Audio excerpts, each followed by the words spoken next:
एकं नित्यं पुनर्वचनं सर्वाणि साक्षीभूतं भावातीतं त्रिगुणरहितं श्री सद्गुरुं नमामि। ध्यानमूलं गुरुमूर्ति पूजामूलं गुरुपदं मुद्रमूलं गुरुवाक्य मोक्षमूलं गुरुकृपा। ये सद्गुरु राया कीर्तनी, ये सद्गुरु राया कीर्तनी, ये सद्गुरु राया कीर्तनी, ये सद्गुरु राया, ये सद्गुरु राया कीर्तनी,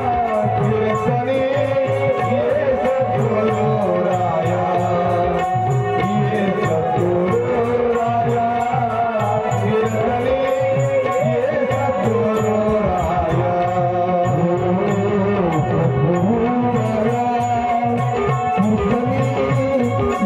सद्गुरु राया, ये सद्गुरु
भगवान जगद्गुरु दत्तात्रय प्रभू यांच्या असीम कृपेने पुण्य पावन नगरी आपल्या वाडी मुक्कामी गेली 7 दिवस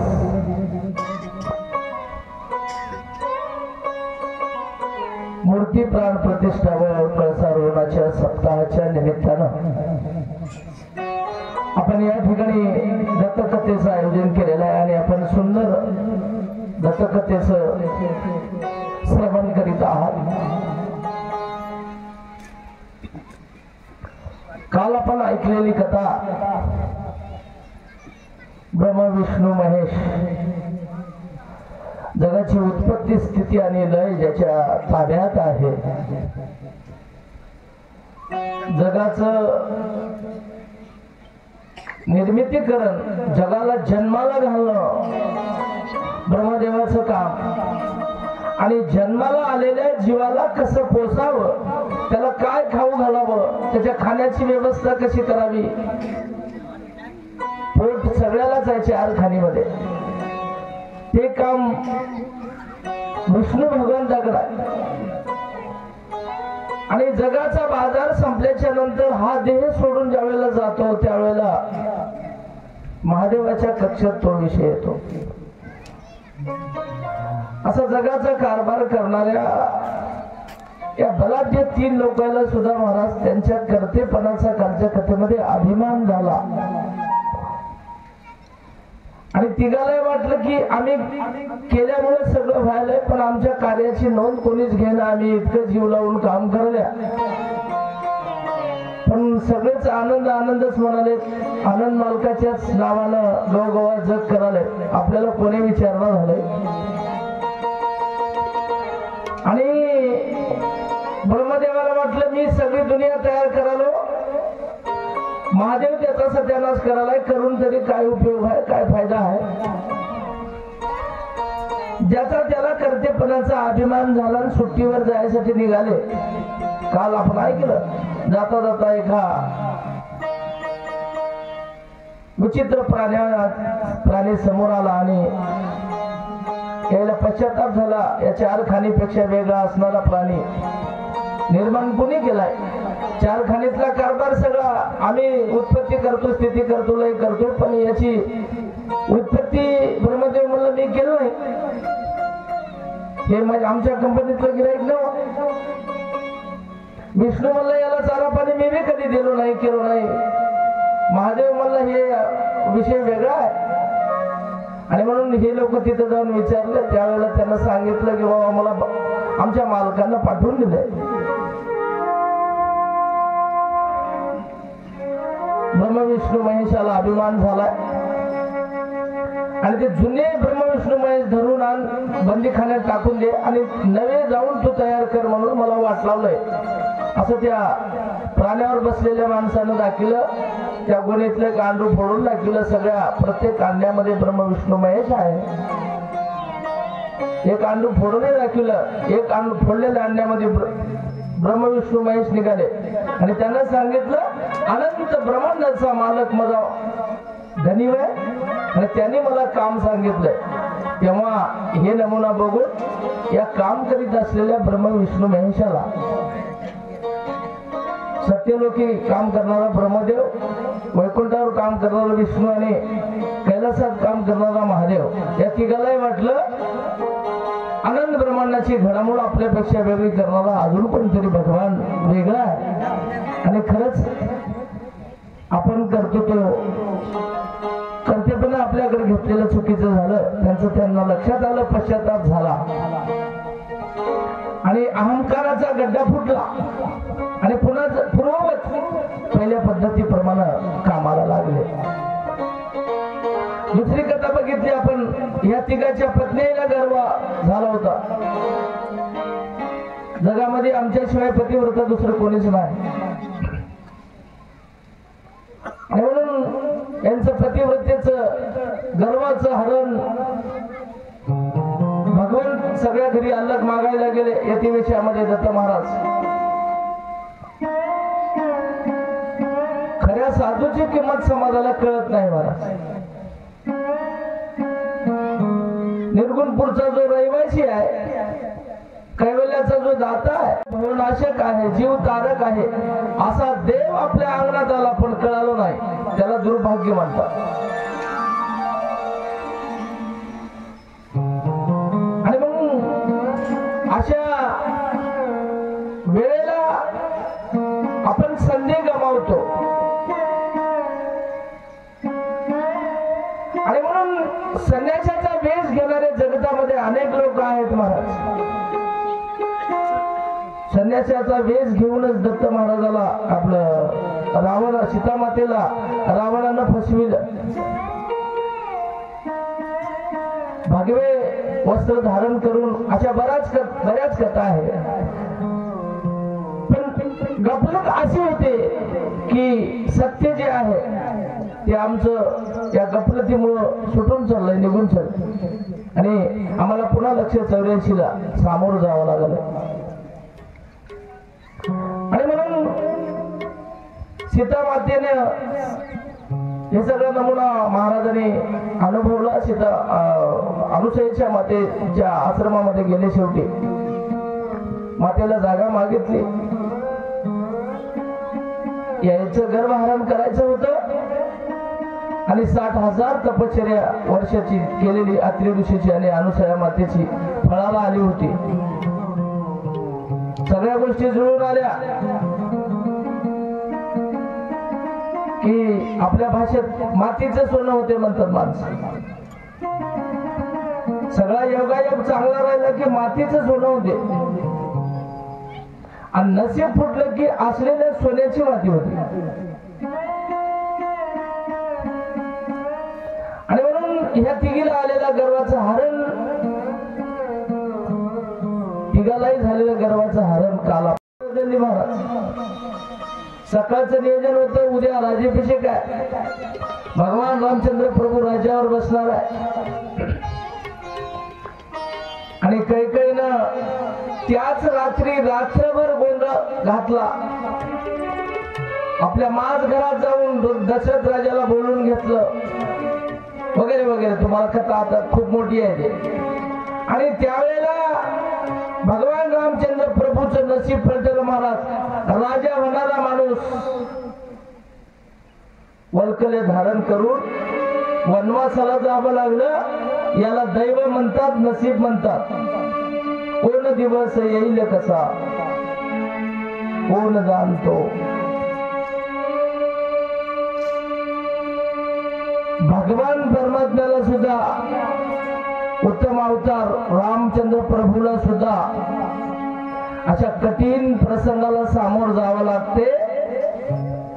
तुम्ही आम्ही सामान्य जीव आपण आपल्या प्रॉपर्टीला, आपल्या स्वरूपाला, आपल्या ताकदीला, आपल्या संपत्तीला, आपल्या परिवाराला, आपल्या मनुष्यबळाला किंचितही कुठं आपण भाव देऊ नये. कितीही तुम्ही मोठे असाल तरी ब्रह्म विष्णू महेश इतके आपण मोठे नाही. आणि म्हणून सती अनुसयेनं हे राज्य रामाला द्यायचं ठरलं. पण रात्री कैकेयीचा वचन होत त्याप्रमाणे त्यात बदल झाला महाराज. आणि वल्कले धारण करून वनाला जावं लागलं रामचंद्र प्रभूला. जाता जाता अत्रि ऋषीच्या आश्रमात हे गेले. आणि त्यावेळेला सती अनुसयेनं सीता मातेला उपदेश केला. हे सगळं कुचकामी आहे. तू एका राजाची राणी होणार होतीस उद्या, पण नशिबाचा भोग आहे, जमला नाही. सगळं ज्ञान सती अनुसयेनं सीतेला दिलं तिच्या आश्रमामध्ये त्यावेळेला. आणि सुखी या जीवनाचा प्रवास सुखी कसा करावा. जीवन जगत असताना चढ उतार कुणालाही येतात. आलेले चढ उतार निमूटपणानं प्रारब्ध, संचित आणि क्रियमान ह्या तीन कर्माचा भोग असतो महाराज. परमार्थ याच्यासाठी करायचा आहे. परमार्थ केल्यावर तुमची सध्याची परिस्थिती बदलत नाही, तुमच्यावर होणारा वार चुकत नाही. परमार्थ करणाऱ्या जीवाला झालेल्या वाराचं, झालेल्या घटनेचं फक्त दुःख होत नाही. परमार्थामुळे आम्हाला ती परिस्थिती पेलण्याची ताकद आम्हाला मिळते. आणि तीच ताकद सती अनुसयेनं सीतेला समजून सांगितली कशी असते ते. आणि शेवटी निरोप दिला. जाता जाता सती अनुसयेकडे जे आभूषण होते ते आभूषण सीतेला घालायला दिले. आणि सीतेला साडी चोळी केली, सीतेची वटी भरली. करारे प्रसन्न सर्व सिद्धीचे कारण मोक्ष अथवा बंधन इच्छा मार्ग ते. पुढे येणाऱ्या कठीण परिस्थितीला कसं सामोर जावं आणि कठीण परिस्थितीत सोप्यात करायची असं, तिला सोपं करायचं असं तर प्रथम दर्शनी पहिल्यांदा आपलं त्या कामावरचं मन प्रसन्न राहिलं की कसलीही परिस्थिती आम्हाला हाताळता येते. म्हणून महाराज म्हणतात मन करारे प्रसन्न, मन करारे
सर्व सिद्धीचे कारण मोक्षात्वा बंधन इच्छा मार्ग ते मन प्रसन्न केल्यावर सर्व सिद्धीचं कारण आहे. तुम्हाला करीत असलेल्या कामामध्ये जर सिद्धी पाहिजे असेल, काम तुम्हाला सक्सेस व्हावं वाटत असेल, यशस्वी करायचं असेल तर मन प्रसन्न ठेवा. तसंच वय संसार करत असताना मोक्षाला जायचं आहे की बंधनात पडायचं आहे. मोक्ष अथवा बंधन इच्छा मार्ग ते कुठेही जा, तुमची इच्छा केलं तिथं तुम्हाला इथून जाता येते. बंधनातही पडू शकता आणि मोक्षालाही जाता येते. आणि म्हणून असा उपदेश खूप मोठा सती अनुसयानं सीता मातेला केला. आभूषण दिले आणि पाठवणी केली. आणि या तिघा जणांच्या पत्नीला जे गर्वाचं हरण झालं होतं ते भगवान दत्त प्रभूने हरण केलं. आभूषण घालून शरीराला नटविता येते बघा. मग आता पुरुषाची आभूषण वेगळे, स्त्रियाची आभूषण वेगळे. 16 श्रंगारापैकी आमच्या मायमावल्या बराच श्रंगार करतात. श्रंगार हे पंचमहाभूताचं दिसणारं जे शरीर आहे याला झालर म्हणून सजवितात. शरीर कसंही दिसू द्या, शरीर कसं दिसते यापेक्षा शरीर काय आहे हे समजून जर घेतलं तर आम्हाला या ठिकाणच्या 184 मुक्तता मिळता येते. आणि म्हणून गुरुवर्य डॉक्टर प्रसादबन महाराज एका अभंगात लिहितात, तुम्हाला श्रंगारच करायचा असेल, तुम्हाला नटायचंच असेल तर तुम्ही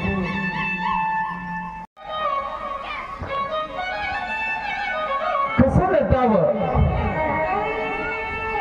महाराजांनी अभंगात सांगितलं.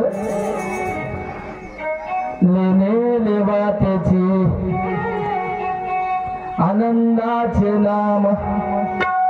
महाराज म्हणले लेणे लेवा त्याची आनंदाचे नाम, जिंकून या काम विषयाते. तुम्हाला लेणं लिहायचं आहे काय, श्रंगार करायचा आहे काय, तुमचा श्रंगार इथं केलेला तुम्हाला तिथं कामात येईल. आणि तिथं कामात यायचा श्रंगारच इथं करायचा. उद्या बाया तुमच्या माहेरा येतात का, बऱ्याच आता कळसाचा कार्यक्रम उद्या माहेरा येतात महाराज सासूरवासनी.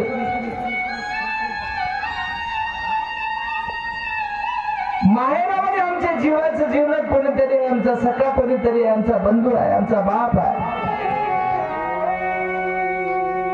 हे झालं वाडीपुरतं. पण या संसारामध्ये जगत असताना, या सासर घरी जगत असताना या जीवाचं माहेर कुठं आहे? त्या जीवाच्या माहेराचा शोध आम्ही घेतला पाहिजे. आणि म्हणून निरालंबीचा देवाला वेळ झाला. आता निरालंबीचा देवाला मला मिळाला, मला ग बाई जायचं माहेराला. ही मनाची अवस्था, आमच्या जीवाची अवस्था असावी. म्हणून लेणे लेवा त्याची आनंदाचे नाम. नटायचं असेल तर आनंदाचं नाम घ्या आणि त्याचं आभूषण कानात घाला. कानात कर्ण फुलं घालू नका. कानाचं काम आहे ऐकणे. आणि कानाला सजवायचं असेल तर आनंदाचं चिंतन ऐका, तेव्हा कान शोभून दिसतात. हातानं भगवंताचं आनंदाचं काम करा तुमच्या 10 इंद्रियानं, पंच ज्ञानेंद्रिय आणि पंच कर्म इंद्रियानं, केवळ मन बुद्धी चित्त अहंकार या सगळ्या मन एक 11 यांना मिळून आनंदाचं भजन व्हावं आणि ते होत असलेलं भजन परमात्म्यापर्यंत पोहोचवावं. आनंद आनंद नित्य गावे गीत, आनंद आनंद नित्य गावे गीत, आनंद आनंद नित्य गावे गीत, आनंद आनंद नित्य गावे गीत, हे आनंद आनंद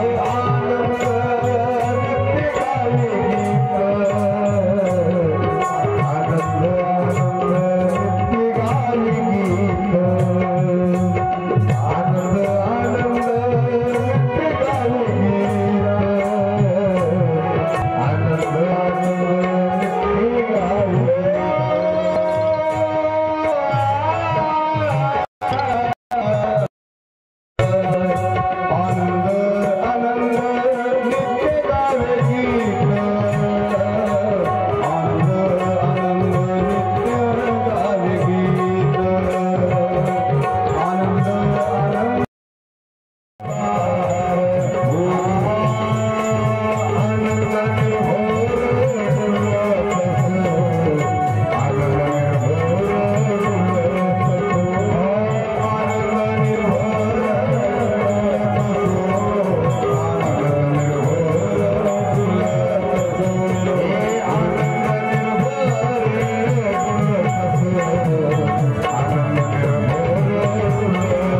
महाराज म्हणले मी सगळे अलंकार घातले. कोणते? सगळ्या सुखाची, सुख नावाची जी दुनिया जी गोष्ट आहे ती सगळी माझ्याजवळ उपलब्ध आहे. आणि हे कशाला मिळालं? सदा नाम घोष करू हरी कथा, हरीची कथा केल्याच्या नंतर मला हे प्राप्त झालं असं तुकाराम महाराज सांगतात. आणि म्हणून नामचिंतनाचं काय महत्व आहे ते सगळं समजून सांगितलं. आणि सज्जनो, फक्त कर्तेपणा आपल्याकडे घेऊ नका. मी करालो म्हणून व्हायलंय असं कोणाला जर वाटत असेल तर मग त्याच्या काही वेगळ्या गोष्टी आता. अहम कोणता व्हावा? वाडीवाल्यानं लईच खास सत्ता केलाय गड्या, याच्याहून डबल मोठा आम्ही करता. इथं जमते बघा ती. अभिमान आहे असा माणसाला. भारत माझा देश आहे, सारे भारतीय माझे बांधव आहे, माझ्या देशावर माझे प्रेम आहे, माझ्या देशाचा मला अभिमान आहे. अशा गोष्टीचा अभिमानही असावा. पण अभिमानाचं स्वरूप कोणाच्या तरी हिताचं सार्वजनिकरित्या असलं तर ते अभिमान शेवटाला जाते. आम्हाला अभिमान फक्त मी आणि माझं, आमचे लेकरं, आमची बायको, आमची गाडी, आमची माडी, आमची घोडी, याचा अभिमान शेवटाला जायला. या भारतात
काही लोक कुचळ्यावरती खेळतात. त्याचा कुचळेपणा निघून जाओ. जे खळांची व्यंकटी सांडो तया सत्कर्मी रती वाढो. भूता परस्परे जडो मैत्री जीवांची. काय मागणं मागितलं महाराज माऊली पसाय दानामध्ये. तसंच आमच्या राष्ट्रसंतांनी मागितलं या भारतामध्ये गरिबी राहू नये, सगळ्यांनी मेहनत करावी आणि बंधुभाव एकमेकासोबत बंधुभावासारखं सगळ्यांनी वागावं. दुरिताचे तिमिर जावो विश्वस्व धरून सूर्य पाहो. जो जे वांचील तो ते लाभो प्राणी जात. ही भावना आणि राष्ट्रसंतांनी व्यक्त केलेली भावना एकच आहे महाराज. आणि म्हणून बंधुभाव. नाथ महाराजाला गाढवाला पाणी पाजलं कशामुळं? माती ओढायची होती काय? नव्हती महाराज. एका वाळूमध्ये हरिजनाचा मुलगा होता, त्याला उचलून घेतलं. स्पर्श अस्पृश्यता त्या काळामध्ये नाथरायानं नायनाट केला. आपल्यातलं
बाजारचा भाजीपाला नाही.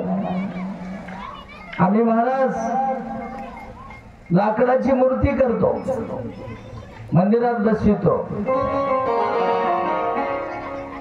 लाकडाचा देव त्यालाही भेव आहे महाराज.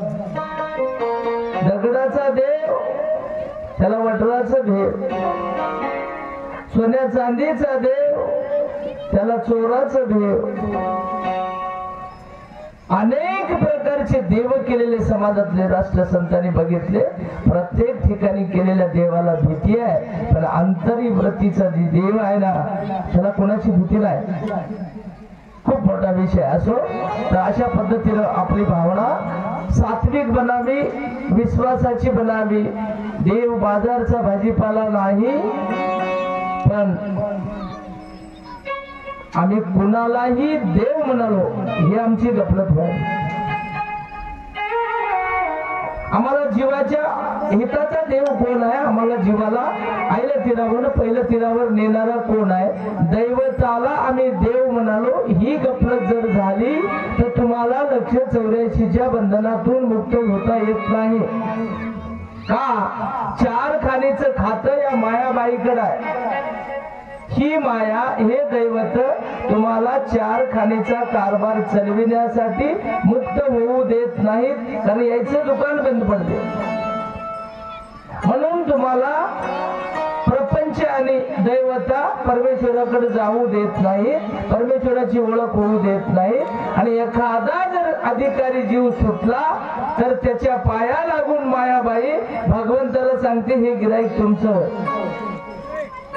असा जगी दैवताची पाजळती डोंबा, जगी दैवताचे पाजळती डोंबा, जगी दैवताचे पाजळती डोंबा, जगी दैवताचे पाजळती डोंबा, जगी दैवताचे पाजळती डोंबा, जगी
दुकानावर गिराईक जास्त राहते की भाजीपाल्याच्या दुकानावर गिराईक जास्त राहते?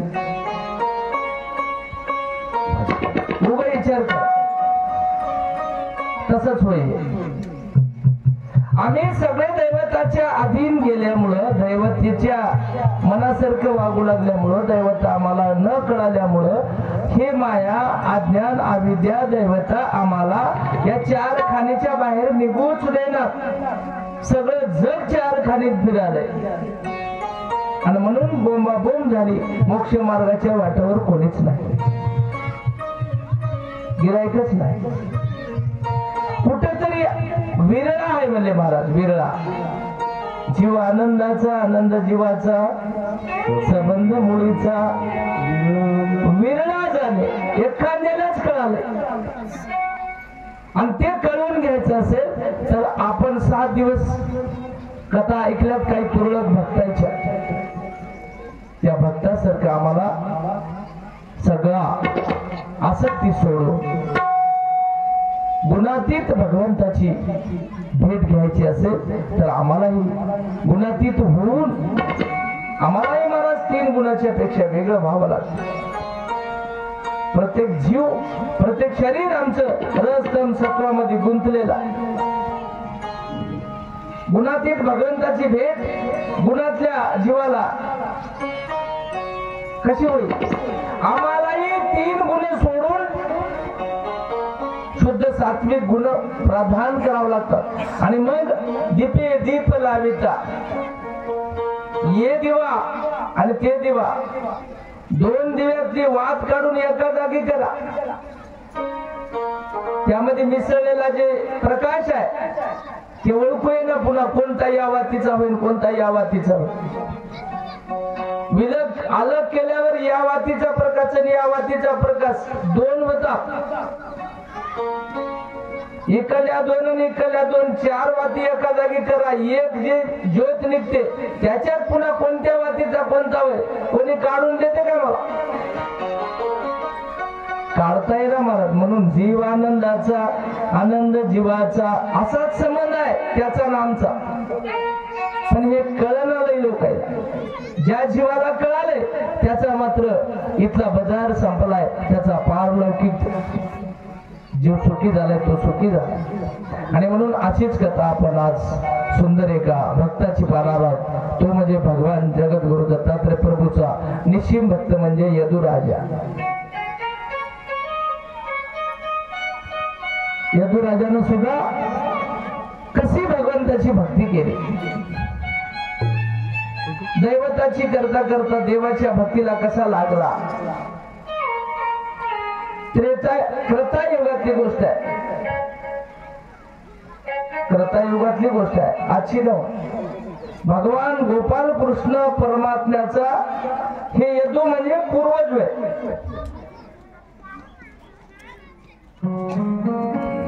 कृष्णाच्या आधी कृष्णाच्या वंशावळीमध्ये यदू राजा होऊन गेला. हरिते म्हणे गोविंदो, यदू आमचा पूर्वज. असो त्रेतायुगातली गोष्ट आहे महाराज. जयवंती नगरीमध्ये जयदेव नावाचा एक ब्राह्मण होता.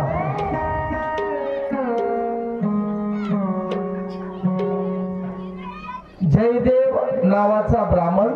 जयवंती नगरी होती. सुशील. आता ब्राह्मण म्हणलं की कसं वागणं असेल त्याचं. त्या त्रेतायुगातला ब्राह्मण म्हणजे काय साधी गोष्ट नाही. ब्रह्म जाणे तो ब्राह्मण होता. आणि सुंदर संसार करीत असताना प्रपंच करीत करीत साधूची, संताची, अतिथाची सेवा करणारा ब्राह्मण होता. आणि प्रपंचाचं काम संपलं की संताच्या संगतीत संताचा बोध घेणारा ब्राह्मण होता. पत्ता लागलं की त्याला कुठलंच कीर्तन सोडायचं नाही. पत्ता लागल्यावर कुठलं प्रवचन सोडायचं नाही. आपल्या भाषेत बोला. देवाबद्दलचं कार्य कोणतं सोडायचं नाही.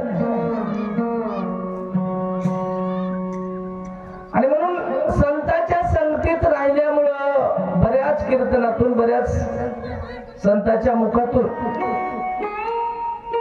त्यांना ऐकलं होतं की भक्ती महादेवाची कराव, जगात सगळ्यात मोठा महादेव आहे आणि भोळा देव आहे, कमी भक्तीमध्ये जास्तीचा फायदा करून देणारा देव महादेव आहे. आणि सगळ्यात मोठा महादेव आहे असा त्याच्या बुद्धीनं शिक्कामोर्तब केलं आणि महादेवाची भक्ती मन लावून करू लागला.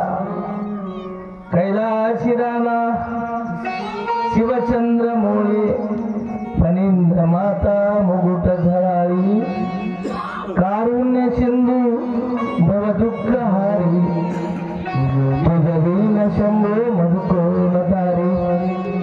असा भाव भगवंताचा यदूचा त्या जयदेव ब्राह्मणाचा महादेवावर. आणि एक दिवस प्रपंचाचा त्याग करून तपश्चर्येला बसला. भगवान शंकराची पूजा तप करू लागला. जवळपास 10 वर्ष संपले. 12 वर्ष होण्याला 2 वर्ष कमी पडलो. याची तपश्चर्या चालू होती. स्वर्गामध्ये इंद्राला वाटलं मृत्यूभूनी एक भक्त जयवंती नगरीमध्ये जयदेव नावाचा भक्त भगवान शंकराची पूजा करायलाय. आणि त्याची पूजा जर सिद्धीला गेली, तप जर सिद्धीला त्याचं गेलं तर कदाचित हे इंद्राचं पद त्यानं घेऊ शकते. माझ्या खुर्चीवर येऊन त्यानं बसू शकते. इंद्राला मला त्याच्या खुर्चीची धसकी लागली. या जयवंतीच्या राजाकडे बघून, ब्राह्मणाकडे बघून, आणि त्याला कर्मच ना. आता इंद्राचं काम काय? इंद्राची खुर्ची टिकून ठेवण्यासाठी आता इंद्र प्रयत्न करू लागला. आता काय करावं? मृत्यूभुवनामध्ये एक भक्त मनाभावातून तपश्चर्येला बसलाय आणि त्याचं खरंच काम जर झालं तर मला खुर्ची सोडावं लागते. धचकी लागली आणि झोप येईना. मोठ्या मोठ्या खुर्चीवाले लोकांचं काम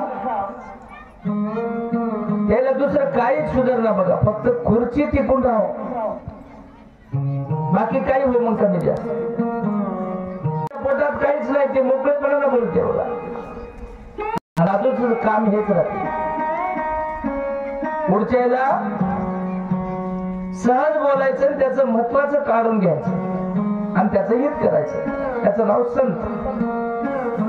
नारदाने विचारल्यावर इंद्राने सांगितलं, काही नाही म्हणे नारदजी, मला एका गोष्टीची चिंता लागली हो. कोणत्या हो? काय नाही म्हणे, जयवंती नगरीमध्ये जयदेव नावाचा ब्राह्मण तपश्चर्येला बसलाय. एक तप पूर्ण व्हायला 10 वर्ष संपले. 12 वर्ष झाल्यावर माझी खुर्ची घेते की काय? काय मागाव त्यानं? समजा त्याला देव पावलं, त्यानं जर म्हणला देवा वर द्या मला, देव जर म्हणला तर असतो काय देऊ, तर मला इंद्राची खुर्ची द्या. मला खाली व्हावं लागते, त्याला द्यावं लागते मला. त्याच्यामुळे ते सक्सेस होऊ नये याच्यासाठी प्रयत्न करा. मला दुःख वाटायला. मला नारदजी म्हणले, इतकं लय घाबरायला काय झालं? आपण त्याच्यावर पर्याय काढूच म्हणलं. बघा वो, म्हणजे काही करा पण एकदाची खुर्ची वाचवा म्हणला इंद्र नारदजीला. नारदजी ठीक आहे म्हणले, निश्चिंत राहा, चिंता करू नका. शब्द दिला आणि 1-2 दिवसाच्या फरकानं जयवंती नगरीमध्ये या जयदेव ब्राह्मणाला भेटायसाठी नारद ऋषी आले. आणि जिथं तप चालू होतं, जिथं चिंतन चालू होतं जयदेवाचं, त्या ठिकाणी गेले आणि जयदेवाला आश्रमात गेले. जयदेवाच्या नारद ऋषी आलेले बघून जयदेवानं आदर आतिथ्य केलं. षोडशोपचारे प्रकारे पूजा केली, 16 प्रकारची. आणि अतिथी देवो भव या न्यायानं संवाद साधला, क्षेम आलिंगन विचारलं. आणि त्यावेळेला नारदजी म्हणतात, जयदेवजी तुम्ही तपश्चर्या कशासाठी करताय? त्यावेळेला जयदेव म्हणतात, काय नाही, मला शाश्वत सुखाची गरज आहे, जन्म मरणाच्या फेऱ्यातून चुकायचं आहे, माझं जन्म मरण मला हरवायचं आहे, त्रिविध ताप नको वाटले वगैरे वगैरे चर्चा झाली. आणि ठीक आहे म्हणले, मग एक काम करू म्हणले, तू जप कोणाचा करायलास म्हणले, शंकर भगवंताचा जप करालो. ठीक आहे, मी त्या शंकर भगवंताला तुझ्याकडे पाठवून देतो, तू ज्याचा जप करायलास ना त्यालाच मी पाठवून देतो. दोघांची चर्चा संवाद झाला आणि नारदजी निघून गेले. कैलास पर्वतावर नीट गेले महाराज आणि भगवान शंकराच्या दरबारामध्ये जाऊन कैलासावर जाऊन भगवंताजवळ बसले. तिथे बी मान सन्मान नारदाचा. नारद एक असं नेतृत्व आहे, राक्षसाजवळ जरी गेलं तरी त्याचा मानच आहे, देवाजवळ जरी गेलं तरी त्याचा मानच आहे. दानव मानव कुणाकडेही जाऊ द्या, जसं आजकालचे पत्रकार बघा, कोण्याही पत्रकारांना कोण्याही लोकांकडे जाऊ द्या, कशाला आला असं का बोलायला कोणालाही म्हणायला, मग त्याला जिथं जाईल तिथं त्यानं बोलत तसेच त्याचे उत्तर द्यावं लागतं. तसा त्या काळातला पत्रकार म्हणा. थोडक्यात नारद ऋषीने भगवंताला सांगितलं, भगवान मृत्यूभुवनामध्ये जयवंती नगरीमध्ये जयदेव नावाचा ब्राह्मण तुमचा निस्सीम भक्त आहे, तन मन धन कायिक वाचिक मानसिक भाव अर्पण करून तुमची भक्ती करायला, आणि तुम्ही काय करा, एकदा त्याला भेट द्या. नारदाचं बोलणं ऐकलं महाराज भगवंतानं. संतजी माझे गुरु, मी त्यांचा चेला, त्याने माझ्या नामाचा विस्तार केला नाही तरी मजला कोण जाणे. संतानच गुरु किंवा संतांच्या वाक्यानं काव्यानं चल त्याला संताईनं सांगाव तुम्ही असं असं करा, तेव्हा ते काम करतात. आणि मग महादेवाला सांगितलं, तुम्ही नगरीमध्ये जयदेव ब्राह्मणाला भेटा जाऊ. त्यावेळेला हो म्हणले महादेव. आणि दुसऱ्या दिवशी आपलं वाहन काढलं त्याला बाहेर, नंदीवर बसले. जयवंती नगरीमध्ये शंभू महादेवाचं आगमन झालं. भक्ती एक जण करते, पण अख्ख्या गावाचं नीट होते बघा तुम्ही. असा प्रसंग एखाद्या वेळेस येते चांगलं करणारच. जयदेवानं भक्ती केली, जयदेवाला भेटण्यासाठी आला, पण त्या जयवंती नगरीचा उद्धार झाला किंवा. आणि म्हणून साधूचे संतांचे देवाचे पावलं आपल्या भूमीला लागायला आपल्या मातीतला एखादी तरी मारुती महाराज निर्माण व्हावं लागते, आपल्या मातीतला एक तरी बाबा निर्माण व्हावं लागते. आणि म्हणून जसं जयदेव ब्राह्मणामुळे महादेवजी चालत आले की नाही, देव आल्यावर काही तिथं काही नुकसान तोटा थोडाच होणार आहे, त्याची परिणती काहीतरी चांगलीच होणार आहे. तसं तुमच्या वाडीमध्ये एका बाबानं अर्थात जगमित्र मारुती पाटलानं भगवंत सखा केला आणि त्याचा परिणामच होय महाराज. आज मी इथं बसून बोलालो, तुम्ही इथं बसून ऐकायला भगवंताचे येडेवाकडे गुण. कशाचा परिणाम? जर तुमच्या गावात ग्रही धरा मारुती पाटील झाले नसले, तुम्ही फक्त असेच राहणार होत्या. पण हे एवढं व्यापक स्वरूप या गोष्टीला येत नव्हतं. आणि म्हणून एक साधू, एक सात्विक, एक सज्जन आपल्या कुळामध्ये जन्मायला पाठीमागल्या 21 पिढ्याचं पुण्य लागते. सहजासहज शक्य होत नाही. तसंच झालं. जयवंती नगरीचा उद्धार झाला आणि भगवंत नंदीवर बसून जयदेव ब्राह्मणाला भेटण्यासाठी आले. आणि आल्यावर दोघांची भेट झाली. जयदेवाने साष्टांग प्रणिपात केला भगवंता, ज्याच्यासाठी तप चालू आहे. नामचिंतनाचा महिमाच महाराज इतका मोठा आघात आहे. म्हणून महाराज म्हणले, ठाईच बैसोनी करा एक चित्त, आवडी अनंत आळ बाबा. आवडीने जर भगवंताचं चिंतन केलं तर देव स्वतः घरला येते. आणि म्हणून जयदेवाची भेट झाली. भगवंत दारात गेले, साष्टांग नमस्कार घातला, भगवंताला बसविलं, नमस्कार घालून प्रदक्षिणा मारल्या, षोडशोपचारे पूजा केली. आणि दोघांचा, भक्तांचा आणि महादेवाचा संवाद चालू झाला. त्यावेळेला भगवान शंकर जयदेवाला म्हणतात, जयदेवा, अनंत युग त्याची मर्यादा आहे. जयदेवानं सांगितलं, मला या जगाच्या बाजारपेठेमधली कोणतीच कितीही मोठी गोष्ट नको आहे. द्यायचं असेल तर मला केवळ मोक्ष द्या, माझं जन्म मरण हरवा, निर्गुण परमात्म्याची भेट करून द्या. त्यावेळेला मात्र महादेवाने विचार केला. जगातल्या अनेक गोष्टी महादेवाने यादीच वाचली. हे देऊ काय, ते देऊ काय, ते देऊ काय, ते देऊ काय. आखरीला माझी जागा कैलासाची तुला देतो, मी बाजूला बसतो म्हणतो.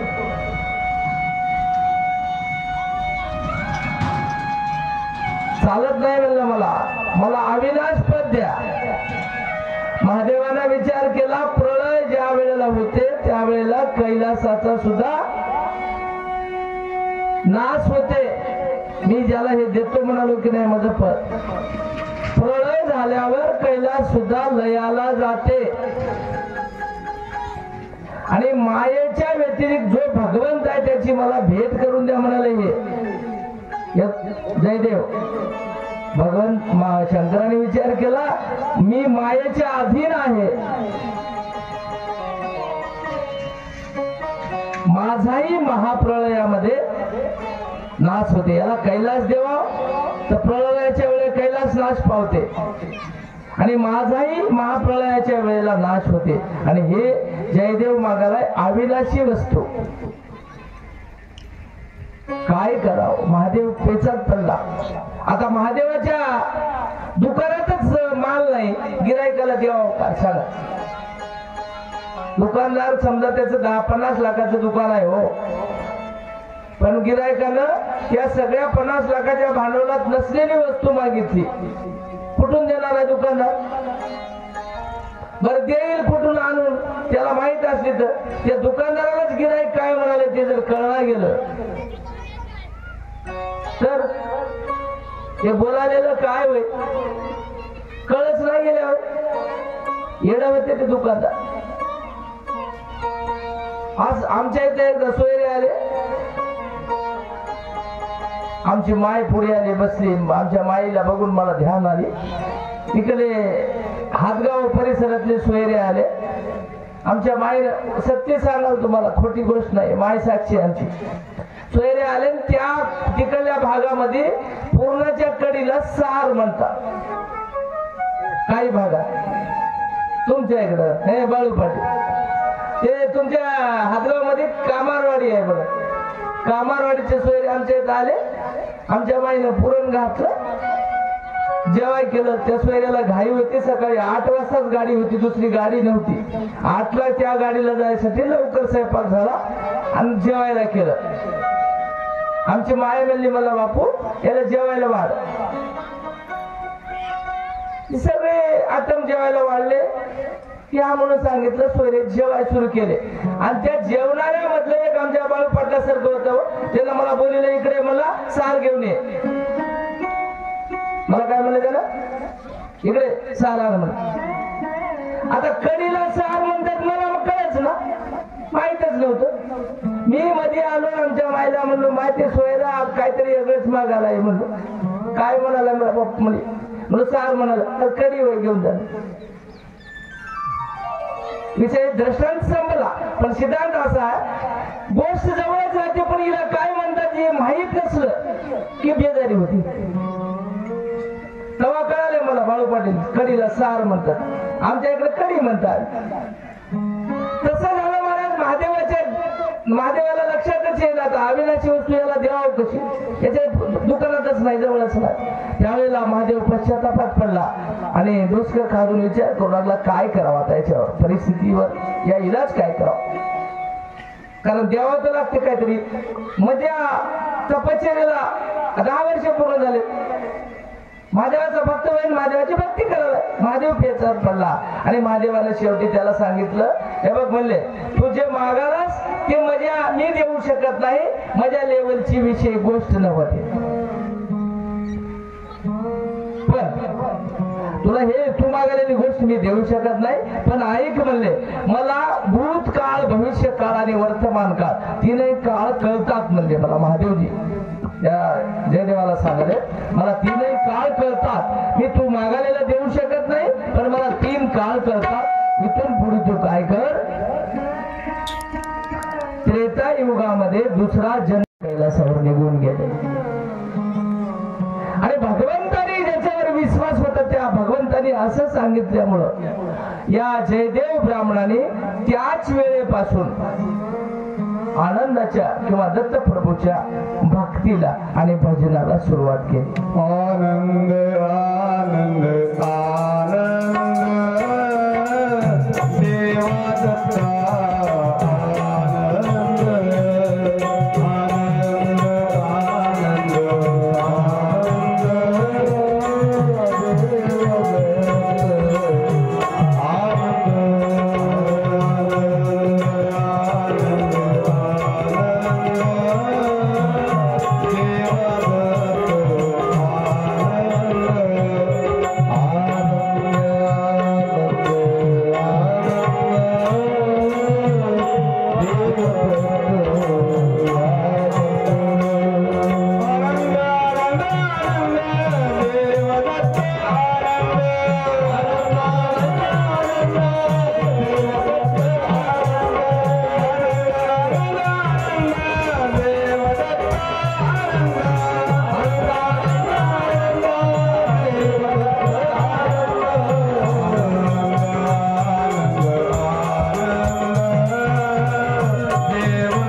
आणि तिथं भजनाला दत्तनामाला जयदेवानं सुरुवात केली आणि त्या दिवसापासून दत्ताचं भजन आनंदाचं भजन जयदेव करू लागला. कालांतरानं बरेच दिवस निघून गेले. निघून गेल्याच्या नंतर आयुष्याची सायंकाळ झाली. महाराज जयदेव ब्राह्मणाचं वय झालं.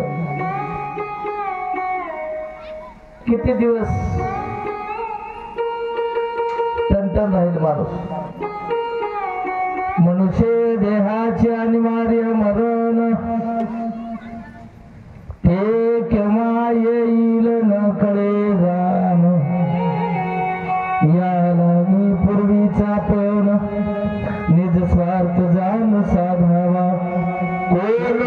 दिवस येईल कसा कोण जाणते कोण दिवस येईल कसा कोण जाणते कोण दिवस येईल कसा कोण जाणतो कोण दिवस येईल कसा कोण जाणतो एक दिवशी हातीवरी गिरविताची दोरा परी एक दिवशी हातीवरी गिरविताची दोरा परी एक दिवशी मीठ भाकरी एक दिवशी मीठ भाकरी तारी मागते कोण दिवस येईल कसा कोण जाणते कोण दिवस येईल कसा कोण जाणतो कोण दिवस येईल कसा कोण जाणतो एक दिवशी वस्त्रवरी गिरीताची महालांतरी एक दिवशी वस्त्रवरी गिरीताची महालांतरी एक दिवशी मार्ग नाही एक दिवस शेवटी घरी नाही सांगतो कोण दिवस येईल कसा कोण जाणतो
आणि अशा पद्धतीनं कोण दिवस येईल कसा कोण जाणतो या न्यायानं जी आपल्यावर वेळ येते महाराज कोण्या दिवशी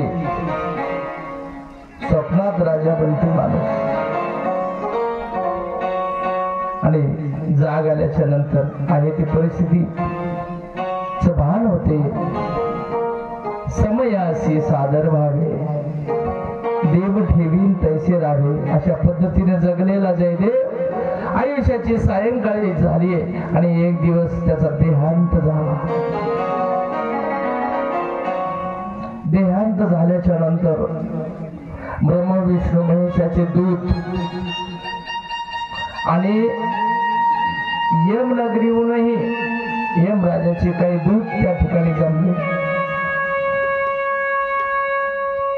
यमराजाचे दूत म्हणाले आमचा आत्मा होय आम्ही नेता ब्रह्म विष्णू महेश म्हणले आमचा होय आम्ही नेता आणि शेवटी ब्रह्म विष्णू महेशाच्या दूतापुढे ह्या यम दूताचा नाईलाज झाला यमदूत पळून गेले आणि पुन्हा ब्रह्म विष्णू महेश या तिघाच्याही दूतामध्ये वादावादी चालू झाली ब्रह्म म्हणू लागला आमच्या खात्यातलं गिराईक होय विष्णूचे दूत म्हणू लागले आमच्या खात्यातलं गिराईक होय महादेवाच्या दूत म्हणू लागले आमच्या खात्यातलं होय याच्यात वाद लागला महाराज आणि शेवटी याच्यात लागलेला वाद सगळ्या देवाचा गुरु बृहस्पतीकडे गेला बृहस्पती पुढे विषय मांडला म्हणजे आमचं गिराईक वाईट काहीच नाही त्याला आता पुढचा जन्म कोणता द्यायचा बृहस्पतीने निर्णय दिला काय करा म्हणले याला नेमकं कोणीकडे घेऊन चाळच गेला का त्याचं कारण असं आहे या जीवानं उभ्या आयुष्यात कशाचीच लालसा केली नव्हती अपेक्षाच कशाची केली नव्हती केवळ एकच लालसा होती आनंदाची आणि मग हे यायचं वांद लागलं याला वासनेच्या संगे जन्म घेणे लागे कुठली तरी वासना काहीतरी असली तर त्या हिशोबाने पुढचा जन्म द्यायला याची वासनाच काही नव्हती गिराईक बृहस्पतीकडे गेलं यायला सुधारणा गेला आणि बृहस्पतीने यायला सांगितलं याला पुढचा जन्म माणसाचाच द्या आता सध्या हे असं ठोसपणानं कोणाच्याही खात्यात गिराईक घेता येणार झाले कारण याला काही ब्लेमच लागणार झाला घ्यावं कोणीकडे आणि मग बृहस्पतीने सांगितलं याला पुढचा जन्म एक राजाचा द्या याला राजाच करा माणसाचाच द्या राजापोटी जन्म द्या कशामुळे तर राजा आणती नरक याच्या राज्यपदामध्ये काहीतरी घालगोळ होईल कमी जास्त होईल आणि याला पुन्हा आपल्याकडे ओढता येईल याला नरकात घालता येईल चार खाणीचं गिराईक करता येईल आणि म्हणून याची चर्चा अशी चालू होती आणि मग अवंती नगरीमध्ये मागध राजा बऱ्याच दिवसापासून त्या राजाला लेकरू नव्हतं. भगवंताची प्रार्थना करू लागला लेकरासाठी. त्यावेळेला इकडे यायची अशी चर्चा झाली आणि ठीक आहे म्हणजे बृहस्पतीचा निर्णय सगळ्यांनी मान्य केला आणि जयदेव ब्राह्मणाला पुन्हा एकदा अवंती नगरीमध्ये मागध राजा म्हणून जन्माला घातलं.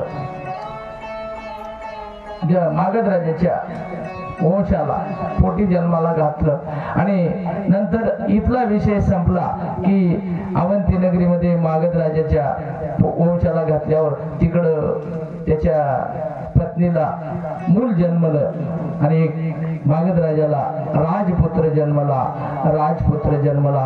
आनंद उत्सव महाराज त्या नगरीमध्ये चालू झाला आणि हे जयदेव तिथं त्या राजाच्या पोटी जन्माला गेला आणि आनंद उत्सव त्या ठिकाणी बऱ्याच दिवसापासून त्या राजाला लेकरू नसल्यामुळं आता लेकरू झालंय आणि काय आता बरेच दिवस लेकरू नसला आणि स्वतः राजा राजपुत्र जन्मले.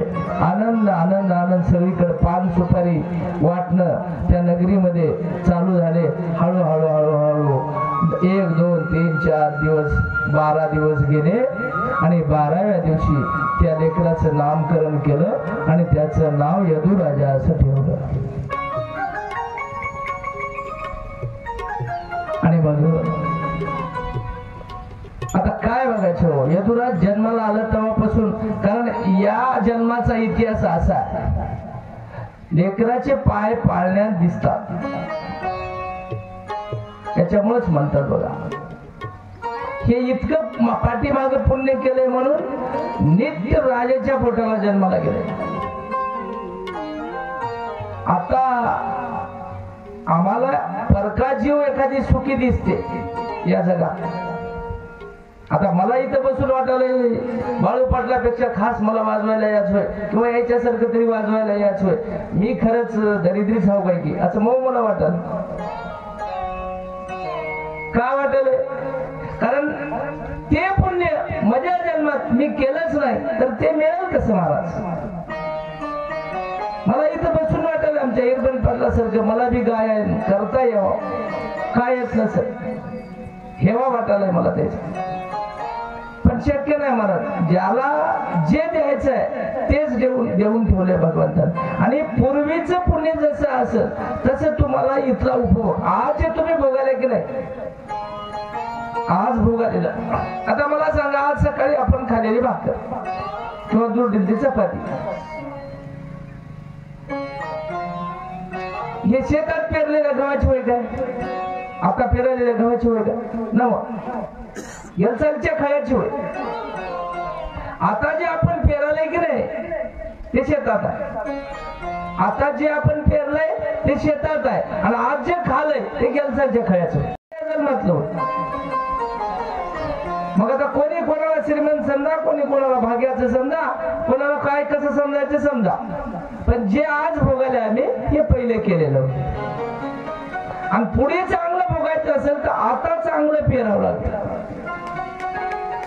आता समजा चांगलं पेरलं नाही तर पुढे बसून खायला मिळत नाही. मग आता मला सांगा, आता जर आपण चांगले हायब्रिड ज्वारी या धान्याचे बीज काढून समजा बाबळीचे झाड लावले चांगल्या वावरात तर खायला मिळेल की मिळणार नाही महाराज. तुकाराम महाराज एक सुंदर अभंग आहे, हे धान्य बीज काढून सुकानं बाबळी पेराले म्हणजे महाराज असं करू लागलं. तर आमचं बाबळी पेरणे म्हणजे काय? आम्ही भगवंताच्या साधूच्या संताच्या कक्षेतलं काम न करणे, भगवंताचं चिंतन न करणे, या शरीराच्या पंचमहाभूताच्या या पृथ्वी आप तेज वायू आकाश आम्हाला जसं सुचवतील त्या पद्धतीने वर्तन करणे, भगवंताचं चिंतन न करणे, आला जन्म तसा घालविणे. याचा अर्थ आमची पेरणी नीट नाही. आणि मग याचं जसं बेनिफिट मिळालाय तसं पुढे मिळतेच. आणि म्हणून यदू राजाला डायरेक्ट राजाच्या घरी जन्म मिळाला आणि त्याचं 12व्या दिवशी यदुराज नाव ठेवलं. आणि हळूहळू उपनयन विधी संस्कार संपल्याच्या नंतर ते लेकरू प्रथा त्यावेळेला होती गुरुगृही सोडायची आणि मग आत्री ऋषीच्या आश्रमामध्ये आमच्या या मागध राजानं आपल्या यदूला हाताला धरलं आणि आश्रमात घेऊन गेले आणि यदू राजा वशिष्ठ आत्री ऋषीच्या आश्रमामध्ये त्याला आत्री ऋषीच्या स्वाधीन केलं आणि म्हणले महाराज त्याचा उपनयन विधी संस्कार संपलेला आता तुमच्या ताब्यात लेकरू घ्या. त्यावेळेला दिलं ताब्यात आणि निघून आले. आत्री ऋषीनं आता विद्यार्थ्याचं काम आहे विद्या घेणं आणि शिक्षकाचं काम आहे विद्या देणं. आजचा काळ तसाच होता. त्या काळात गुरुच्या एकदा लेकरू हवाली केलं की गुरुची जिम्मेदारी होती त्याला विद्या देणं, विद्येमध्ये पारंगत करणं, त्याला सगळ्या कलेमध्ये निपुण करणं. त्याचा ब्रह्मचर्य आश्रम गुरुपाशी जायचा आणि गृहस्थाश्रमामध्ये त्याला घरला गेल्याच्या नंतर त्याला पूर्ण ज्ञान देऊन त्याला घरी पाठवून द्यायचं. असल्या ब्रह्मचर्य अवस्थेमध्ये यदू राजाला महाराज आत्री ऋषीच्या आश्रमामध्ये सगळ्या ज्ञानाचा लाभ मिळाला आणि हळूहळू त्याला सगळ्या ज्ञानामध्ये आत्री ऋषीनं तरबेज केलं, पारंगत केलं आणि ब्रह्मचर्याच्या दिवसात या आश्रमातले दिवस संपले आणि यदू राजाला पुन्हा आपल्या नगरीमध्ये पाठवून दिलं महाराज. कारण मर्यादाच होती, ब्रह्मचर्याश्रम संपला आणि मग कालांतरानं 4-6 महिन्याच्या नंतर गृहस्थाश्रमामध्ये टाकण्यासाठी यदू राजाचे लग्नाचा विषय पुढे आला. त्याचं लग्न करायचं असं ठरलं आणि ब्रह्मचर्याश्रम संपल्याच्या नंतर त्याला गृहस्थाश्रमामध्ये टाकावं. मागध राजानं सौराष्ट्र देशाची एक राजकन्या कृष्णावती तिचं नाव अशी नवरी शोधली आणि कृष्णावती सोबत यदू राजाचं महाराज लग्न लावून दिलं. सुंदर दोघाचाही संसार चालू झाला. नामचिंतन कायम चालू आहे आणि सुंदर संसार करता करता करता या सुंदर वेलीवर एक राजाला संसार वेलीवर एक फूल सुद्धा जन्मलं.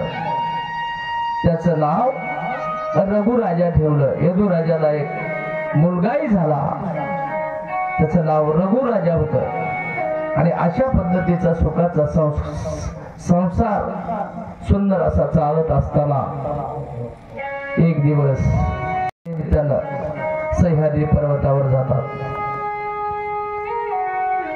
आणि पूर्वीचं पुण्य शिल्लक असल्यामुळं आणि भगवंताची मनोभावना, वासना, कामना, इच्छा, तन मन धन कायिक वाचिक मानसिक भाव सगळा भगवंताच्या चरणी या राजाचा असल्यामुळं यदू राजाची वनामध्ये भगवान जगद्गुरु दत्त प्रभूची अचानक भेट होते.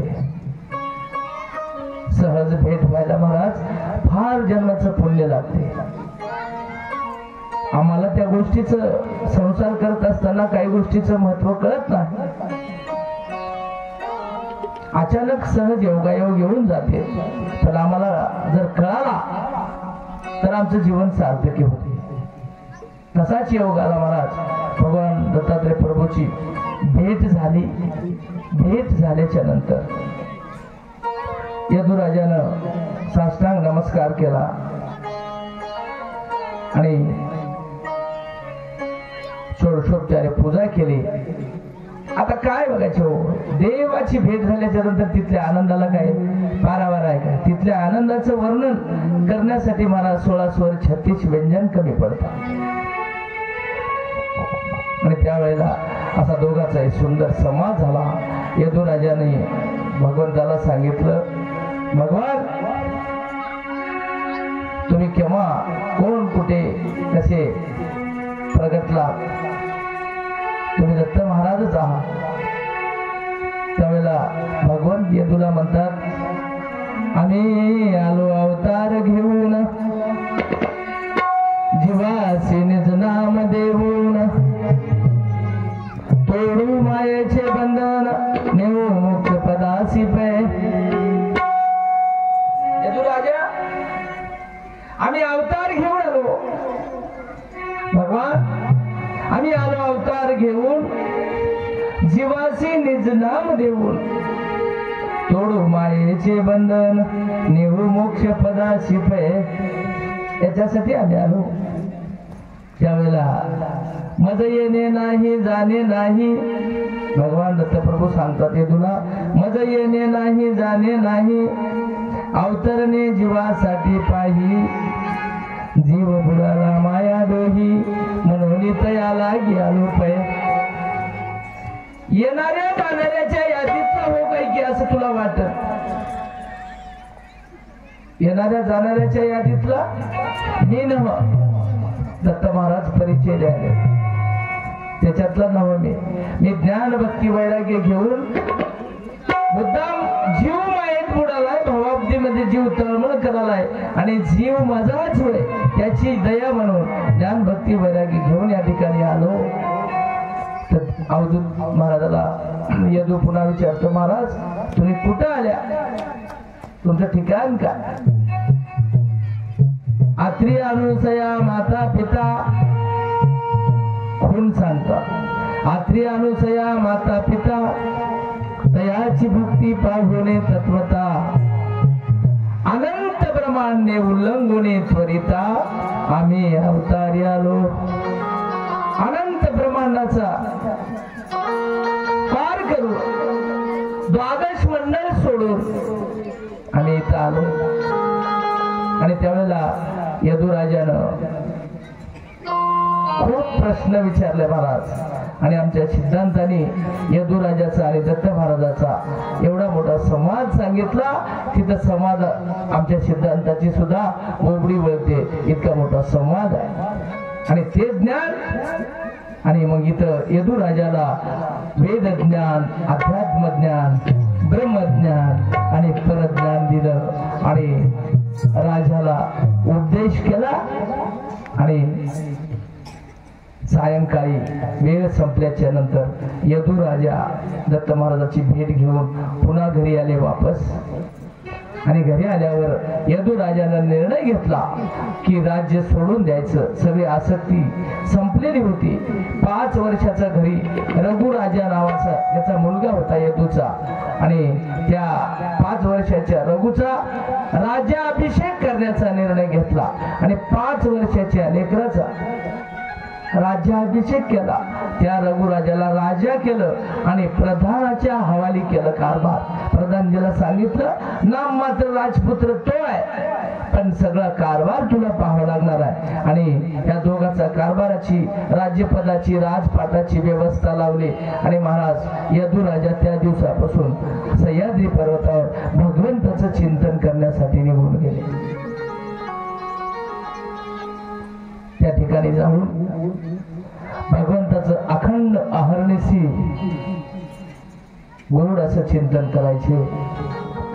आणि तिथून मात्र सह्याद्री पर्वतावर जातात.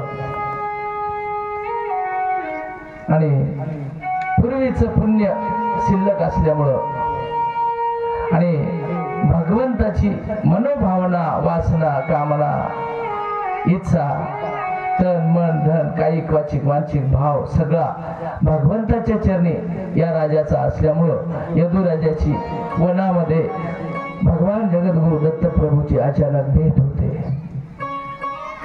सहज भेट व्हायला महाराज फार जन्माचं पुण्य लागते. आम्हाला त्या गोष्टीचं संसार करत असताना काही गोष्टीचं महत्व कळत नाही.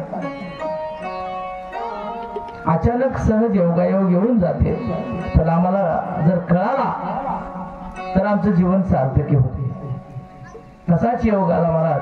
भगवान दत्तात्रय प्रभूची भेट झाली. भेट झाल्याच्या नंतर यदुराजानं साष्टांग नमस्कार केला आणि षोडशोपचारे पूजा केली.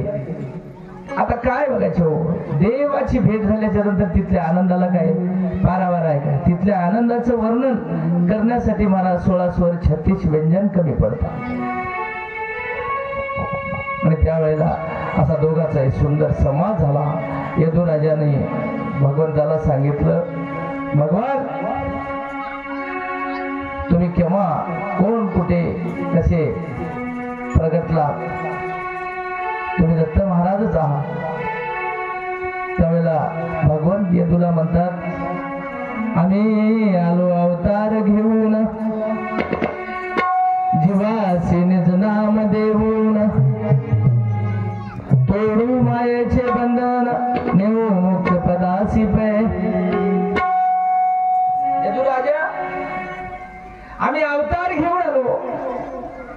भगवान आम्ही आलो अवतार घेऊन, जीवासी निज नाम देऊन, तोडू मायेचे बंधन, नेऊ मोक्ष पदासी पे. याच्यासाठी आम्ही आलो. त्यावेळेला मज येणे नाही जाणे नाही. भगवान दत्तप्रभू सांगतात यदूला, मज येणे नाही जाणे नाही, अवतरणे जीवासाठी पाही, जीव बुडाला माया दोही, म्हणून तयाला गेलो पै. येणाऱ्या जाणाऱ्याच्या यादीतला हो काय की असं तुला वाटत? येणाऱ्या जाणाऱ्याच्या यादीतला मी नव. दत्त महाराज परिचय द्यायला त्याच्यातला नव मी ज्ञान भक्ती वैराग्य घेऊन मुद्दाम जीव मायेत बुडालाय, भवाब्दीमध्ये जीव तळमळ करालाय आणि जीव माझाच होय त्याची दया म्हणून ज्ञान भक्ती वैराग्य घेऊन या ठिकाणी आलो.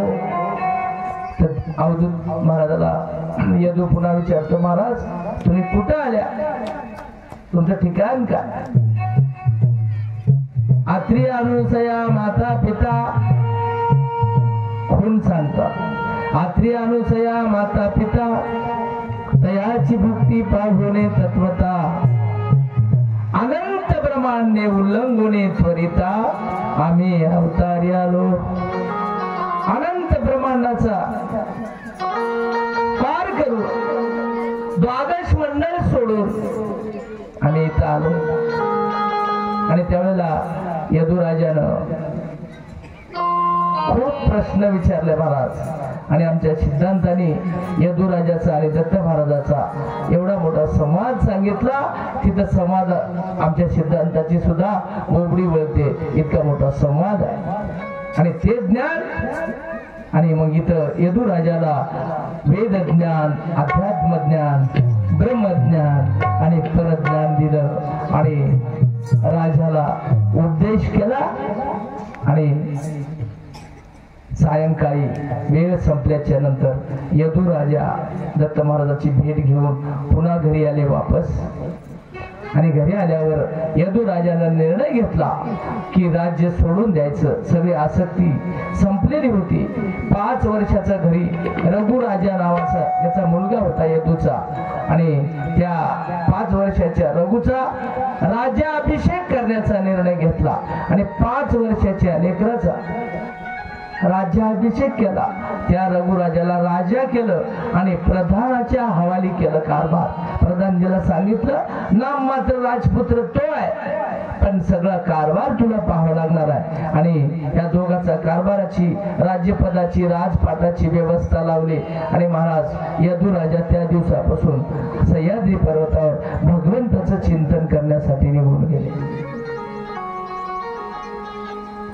त्या ठिकाणी जाऊन भगवंताचं अखंड अहर्निशी गोड असं चिंतन करायचे. आणि तिथून मात्र मस्तक होता अशा लोकांची भेट तिथं त्या यदुराजाला व्हायची. आणि अनेक सामान्य जीवांचा उद्धार करण्याचं ज्ञान यदुराजानं द्यायला सुरुवात केली. आणि म्हणून असं करीत करीत करीत करीत कालांतरानं ती ही वेळ संपत आली आणि एक दिवस असं करता करता करता मला शरीर आज ना उद्या इथं मनुष्य देहाचे मी सांगून गेलो, मनुष्य देहाचं अनिवार्य मरण ते केव्हा येईल न कळे जा. आणि म्हणून इथं माणूस जन्माला आल्यावर कसाही असू द्या, ज्ञानी असू द्या अज्ञानी असू द्या, गोरा काळा खुजा ठेंगणा, ताकदवान भक्तिवान युक्तिवान शक्तिवान धैर्यवान कसाही असू द्या, इथं माणसा मरावंच लागते. हे गावच महाराज मरणाचं होय. काय तुम्ही इथं जन्माच्या संगच मरण घेऊन येते माणूस. आणि म्हणून मरत असताना मनुष्य देहाचे अनिवार्य मरण, पण ते पुढं केव्हा सांगितलं, केव्हा येते, केव्हा येईल न कळे जाण, कधी येईल सांगता येत नाही महाराज. जळीचा बिंदू जळीच विरे या न्यायानं पानावर आलेला बुरबुडा केव्हा फुटेल, कसा फुटेल, कधी फुटेल याचा काही अंदाज या लागी पूर्वीचा पण निजस्वार्थ जाण साधावा. आम्हाला निजस्वार्थ साध्य करण्यासाठी साधू संतांनी परावृत्त केलंय. आणि मग निजस्वार्थ जर साध्य झाला महाराज तर आमच्या जन्माची इति कर्तव्यता पूर्ण होते. पण आम्हाला साधू संतांनी सद्गुरूंनी निजस्वार्थ सांगितला, पण आम्ही करतोय तो स्वार्थ. एवढाच फरक आहे. आम्ही स्वार्थी आहोत, आम्हाला निजस्वार्थ सांगितलाय. आता या दोन्हीतला फरक आम्हाला सद्गुरू कडे जाऊन काही कळना ना, उगा तिथं जाऊन शिकायचं, सद्गुरूला विचारायचं, तेव्हा मला काहीच येणार. ते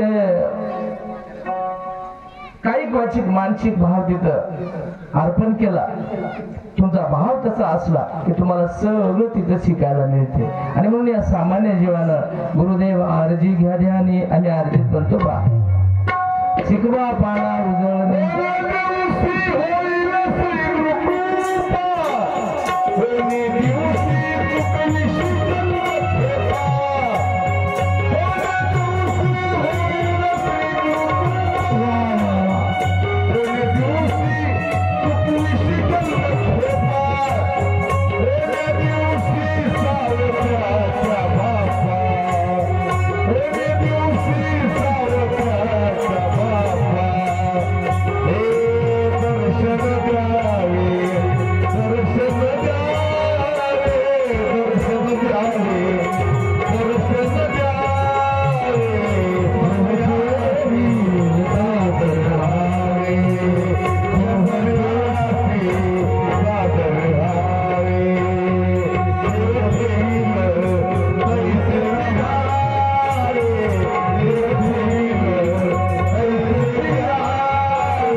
आमचा श्री गुरु कृपा होण्याचा. सावता महाराज म्हणतात कोणी दिवशी सावत्याच्या बापा दर्शन द्यावे, देव ठेवी तैसे राहावे. आणि म्हणून श्री गुरु कृपा व्हायची वेळ आमच्यावर आली की नक्कीच त्या जीवावर कृपा झाल्याशिवाय राहिला. आणि म्हणून यदू राजाच्या आयुष्याची महाराज लोकांना सत्कारणी लावता लावता दत्तप्रभूची भक्ती शिकविता शिकविता भगवान दत्तप्रभूचं ज्ञान देता देता आयुष्याची सायंकाळ झाली. आणि एक दिवस यदू राजाचा देहांत झाला. आणि नंतर सुद्धा पुन्हा कंकावती नगरीमध्ये एका राजाच्या पोटी सदाशिव नावाचा मुलगा जन्मला आणि यदूला तिसरा जन्म घ्यावा लागला कंकावती नगरीमध्ये सदाशिव नावाचा ब्राह्मण म्हणून. आणि त्या वेळेला मात्र ते सदाशिव 5 वर्षाचा झाल्याबरोबर त्याला पाठीमागल्या सगळ्या 2-3 जन्मातलं सगळं कर्तृत्वाची जाण झाली, आठवण झाली, स्मरण झालं. याच्या अगोदर काय, कसा, कुठे, केव्हा, कधी या सगळ्या गोष्टी भगवंताबद्दलच्या त्याला ध्यानात आल्या. आणि त्या सदाशिव ब्राह्मणाचा महाराज कंकावती नगरीमध्ये सदाशिव म्हणून जन्मला. आणि त्या ब्राह्मणाच्या घरी वय 5 वर्षाचं झालं महाराज की लेकरू 5 वर्षाचं झाल्याबरोबरच घरून कायमचं निघून गेलं आणि जाऊन पुन्हा सह्याद्रीवर थांबला. आणि भगवंताची मनोभावे कायन वाचन अखंड भगवंताचं चिंतन पुढे करू लागला. अशा पद्धतीचा महाराज आजच्या या प्रसंगी यदुराजाचं वर्णन आहे. आणि भगवान जगद्गुरु दत्तात्रय प्रभूचं चिंतन करून आम्हाला मोक्षाची प्राप्ती करता येते. मोक्ष देणारा जगात दुसरा देव कोणी नाही. शास्त्राचं सिद्धांताचं स्पष्ट बात आहे. त्याच्यामुळे तुम्हाला भक्ती, आता तुम्ही खरं तर खूप मोठे भाग्यवान आहात. तुम्हाला या ठिकाणी सांगणारी बरीच लोक तुमच्या कर्तृत्वातून भक्ती आम्हाला दिसून आले की तुम्ही इतके भाग्याच्या की तुमच्याच संगतीमध्ये आम्हाला कायम रहवास असावा, सहवास असावा अशी आमची इच्छा आहे. आणि म्हणून तुम्ही भगवान जगद्गुरु दत्तात्रय प्रभूचे असे अनेक भक्त आहेत.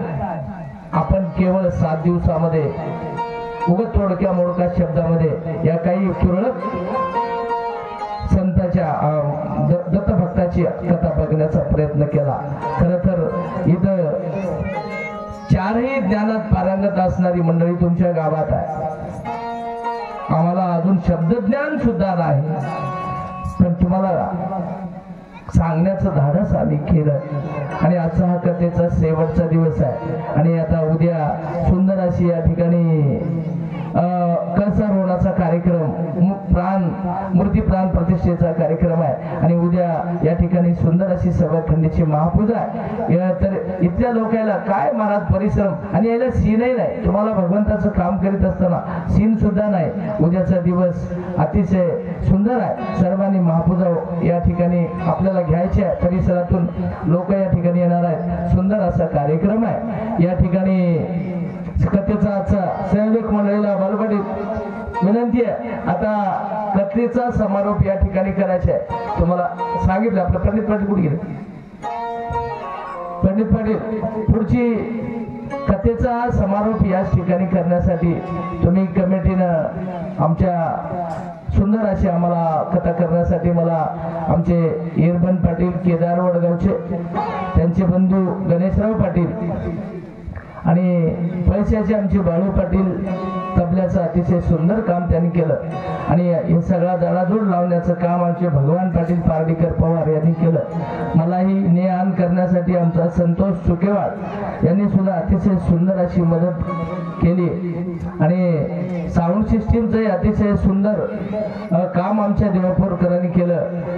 सुंदर हे मंडपाचं डेकोरेशन इथं सुंदर ज्यांनी टाकलंय त्याचा धन्यवाद. अतिशय सुंदर त्याचंही मेहरबानी आहे. आणि इथं जमलेल्या सर्व सुंदर माता भगिनी, आता तुमच्या कथेशिवाय श्रोत्याशिवाय वक्त्याशिवाय श्रोता शून्य आहे. म्हणून तुम्ही माता भगिनी, आता पुरुष मंडळीची संख्या थोडी प्रत्येक दिवशी अशीच आहे, कारण पुरुष मंडळीवर जिम्मेदाऱ्या जास्त असतात. आणि नसू द्या, तुम्ही सगळ्या माता बहिणीनं कथेचा सुंदर असा लाभ घेतलाय. आता उद्याचा दिवस उरलाय आणि खरंच तुम्ही तुमचा परिसर, इथले झाड झुडप, इथले दगड, इथली माती, या सगळ्यांनी भगवंताचं चिंतन केलंय, करतील आणि करत राहतील. खरंच तुमच्या मारोदराव पाटलानं एक अलौकिक असं अविस्मरणीय या ठिकाणी कार्य करून गेलेत महाराज. जन्मोजन्मी तुम्हाला सांगू, जगाच्या पाठीवर, आता उगा इथं बसून बोलालो अशातला भाग नाही, जगाच्या पाठीवर कुठल्याही गावात तुम्ही सर्वे करा, गावातल्याच माणसानं गावातच जन्मावून त्याच माणसाची मूर्ती गावातल्याच मंदिरात होऊन त्या मंदिरावर कळस बसावं, हे जगाच्या इतिहासातली पहिली तुमची नोंद आहे महाराज. शक्यतो किती चांगला वागू द्या, माणूस गावामध्ये एक तरी माणसाचा विरोधक राहतो, एक तरी विरोधक. मूर्त्या होतील,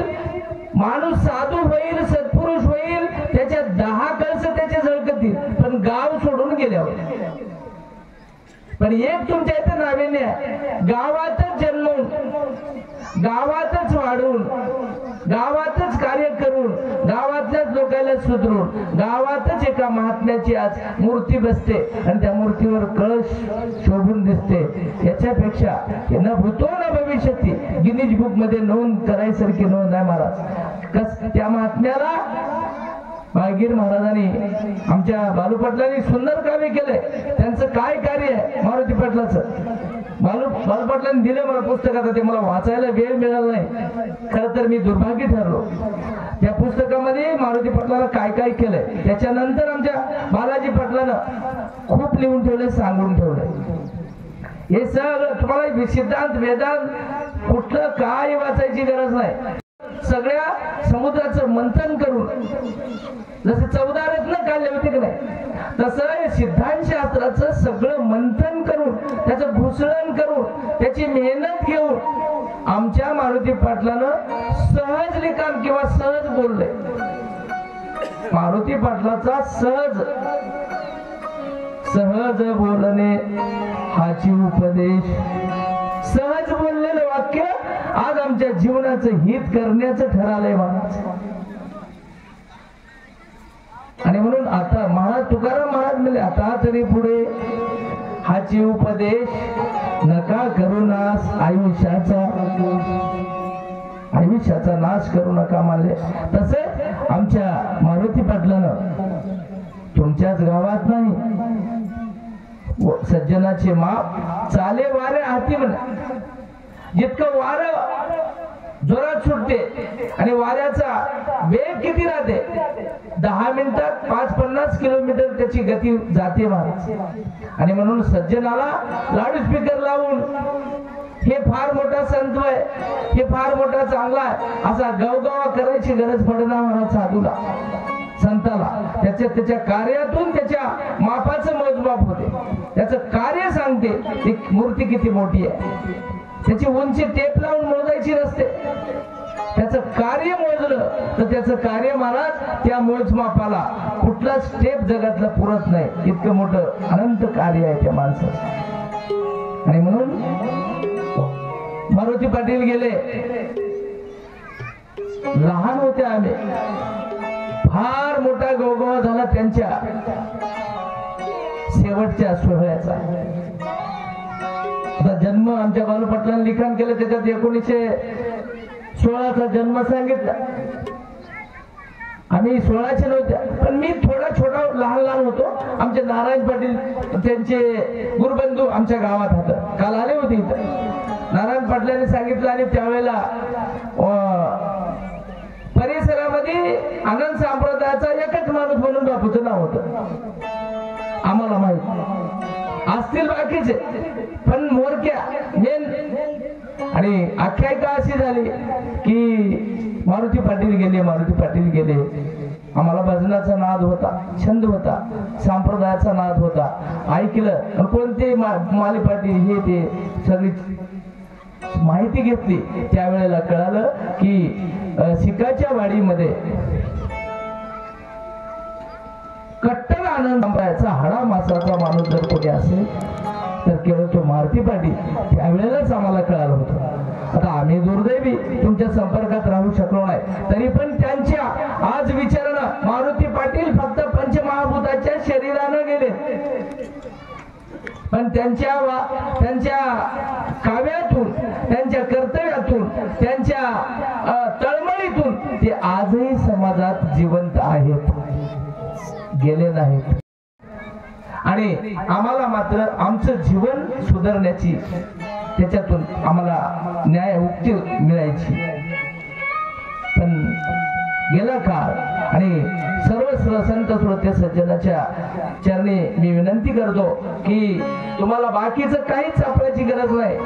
समुद्राचं मंथन करून ठेवलेलं आहे, सर्व सिद्धांताचं मंथन करून ठेवलेलं आहे. देवतेच्या नादी लागू नका, प्रपंचाच्या नादी लागू नका. केवळ काही कळू द्या, नाहीतर ना कळू द्या. हातात काम, मुखात नाम, आनंदाचं चिंतन करा, त्याच्याशिवाय तुमचा उद्धार नाही. आणि काम करीत असताना दैवताला पूजू नका. याची मात्र नितांत काळजी घेतली त्यांनी आणि त्यांचा उद्देश आम्ही आचरणात आणावा. तुमचं कुळ पवित्र आहे, तुमचं गाव पवित्र आहे, तुमचा परिसर पवित्र आहे आणि तुमच्यामुळं आम्हीही भाग्यवान आहोत. आमचा सुद्धा संपर्क तुमच्या संग जोडला. तर ही कथा करत असताना गेली 8 दिवस आम्हाला खर तर भजनाचा नाद आहे. आम्ही भजनाच्या नादी माणसं, पण भगवंताचं चिंतन कसंही कवय नाही येडवाकडं आम्हाला तुम्ही संधी दिली. सुरुवातीला आमच्या पप्पू पाटलांनी मला फोन केला. मी गावात कथा करीत होतो, योगायोग ते युट्यूबवर बघितलं त्यांनी आणि आमच्या बालू पाटलाने, आता बालू पाटील आमचे मार्गदर्शक जुने, कारण या विषयी काही शंका असेल, मला काही विचारायचं असेल तर मी आमच्या बालू पाटलाला फोन करतो की बालू पाटील हे असं असं आहे हो, कसं ते तिथं काय आईचं फोन केल्याबरोबर जर मिळत असेल तर उकळी ते शिजवीत कोण बसत? ताबडतोब जेवाय मिळू लागल्यावर माणूस शिजवीत कशाला बसल? मग इथं फोन केल्याबरोबर ताबडतोब जेवाय मिळते. त्याच्यामुळे मला स्वयंपाक करायची गरजच पडते आणि मग एका फोन मध्ये ताबडतोब माझी शंका निरसन होते आणि सही सलामत आम्हाला मार्ग मिळते. असे मोठमोठे तुमच्या इथं मार्गदर्शक आमचे आहेत आणि खरंच तुम्ही भाग्यवान. या पद्धतीनं 8 दिवस काही आमच्या न काही तुमच्या भावना दुखवल्या असतील, बोलता बोलता कोणाचं मन नाराज झालं असेल किंवा मला काही स्वराचं ज्ञान नाही त्याच्यामुळं येडवाकडं गाण्यामध्ये काही अपसूर झाला असेल. सगळं तुम्ही आमच्या माईसारख्या बहिणीसारख्या सगळ्यांनी पुरुष मंडळींनी सुद्धा आम्हाला लेकरासारखं समजून घ्या. कारण मी प्रमाणावर जास्त भर दिलोच नाही, कारण तुम्हाला काही सांगितलं तरी तुम्हाला त्याच्या पुढचं माहित आहे. आम्ही काही बी सांगा त्याच्या पुढचं तुम्हाला माहित आहे. त्याच्यामुळे तुम्ही आमची कथा गोड करून घेतली, भजनी मंडळाला सुद्धा आम्हाला समजून घेतलं, त्याच्याबद्दल तुमचा मी पुन्हा एकदा आभार व्यक्त करतो. आणि शेवटी आता असा इतिहास सगळा संपन्न झाल्याच्या नंतर भगवान जगद्गुरु दत्तात्रय प्रभूंनी सर्वांना आदेश दिला, संगम तीर्थावर महापूजा ठेवली.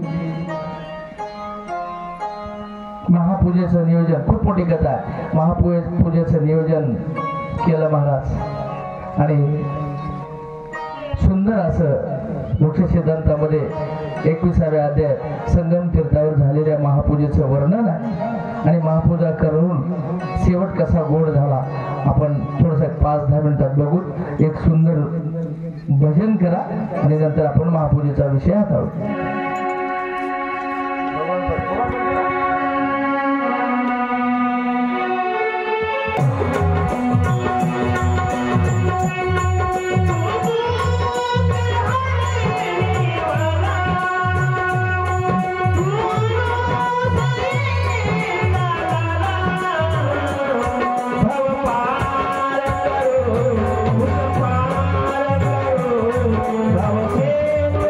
Bye.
होतो